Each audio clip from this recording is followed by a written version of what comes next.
अस्सलाम वालेकुम एवरीवन। आज हम बात करेंगे AWS solution architect associate course की। ये एक डेमो और ट्रेलर वीडियो है और इस वीडियो की मदद से आप ये अंदाज़ा लगाएंगे कि इस कोर्स में आपको क्या सीखने को मिलेगा अगर आप इसको सेल्फ लेस के तौर पे ले रहे हैं, यानी कि खुद से पढ़ रहे हैं, या एज अ लाइफ ट्रेनिंग ले रहे हैं ट्रेनर के साथ। दोनों सूरतों में आपको इस कोर्स के अंदर मिलेगा क्या, at the end of the course आप क्या चीज़ अचीव कर पाएंगे। तो चलिए स्टार्ट करते हैं। मॉड्यूल 1 के अंदर हम देखते हैं design secure architecture to AWS, design secure access to AWS resources, design secure workload and application, determine appropriate data security controls, उसके data security controls कैसे काम करते हैं। मॉड्यूल 2 के अंदर हम देखेंगे डिज़ाइन रेजिलिएंट आर्किटेक्चर किस तरह होता है, जिसके अंदर scalable and loosely couple architecture होता है।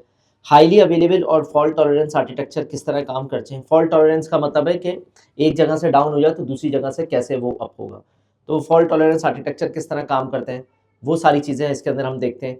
उसके बाद फिर मज़ीद आगे आते हैं, हाई परफॉर्मेंट आर्किटेक्चर की बात करते हैं। तो हाई परफॉर्मेंट आर्किटेक्चर के अंदर आपके पास स्केलेबल स्टोरेज सॉल्यूशंस होते हैं, हाई परफॉर्मेंस और इलास्टिक कंप्यूट के सॉल्यूशंस होते हैं, हाई परफॉर्मेंस डेटाबेस के सॉल्यूशंस होते हैं, स्केलेबल नेटवर्क होते हैं। इसको सिंपल वर्ड में समझाता हूँ मैं।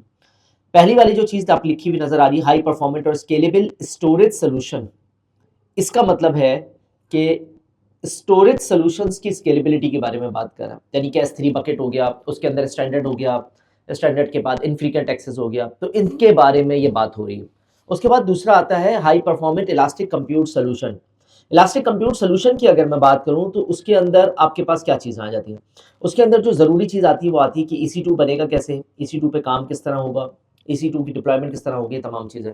तीसरी चीज़ आती है हाई परफॉर्मेंस डेटाबेस सॉल्यूशन। जब आप डेटाबेस सॉल्यूशंस की बात करते हैं तो उसके अंदर MySQL है, RDS है, ये सारी चीज़ें इसके अंदर आ जाती हैं। चौथा आता है स्केलेबल नेटवर्क। स्केलेबल नेटवर्क की हम बात करेंगे, सो स्केलेबल नेटवर्क के अंदर क्या चीज़ आती है। स्केलेबल नेटवर्क के अंदर आ जाता है आपके पास, जब VPC आप बनाएंगे, सबनेट्स बनाएंगे, राउट टेबल बनाएंगे, इंटरनेट और नेट गेटवे होगा, तो वो किस तरह काम करता है, क्या होता है, ये तमाम चीज़ें आप जो है वो इसके अंदर अंडरस्टैंड करते हैं, इसके अंदर सीखते हैं उसको।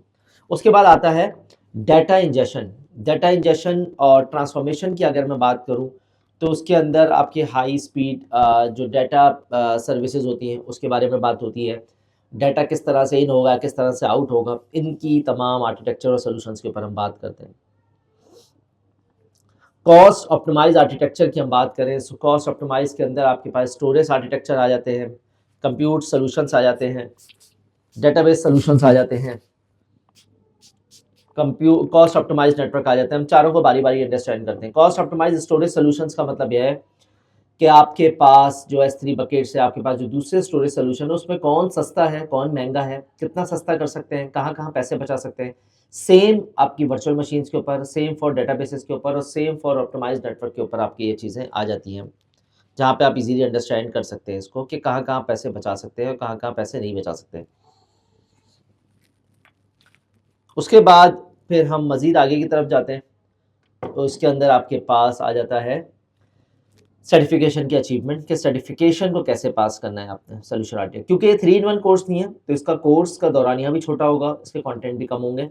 याद रखिएगा सोल्यूशन आर्किटेक्ट का कोर्स जो है उसमें ज़्यादातर जो है डिज़ाइन कंसिडरेशंस होती हैं सोल्यूशंस की, लैब्स कम से कम होती हैं इसके अंदर। जब लैब कम से कम होंगी तो इसके अंदर फिर जो है ज़्यादातर थ्योरेटिकल चीज़ों को आप गैदर या कवर कर रहे होंगे। Thank you.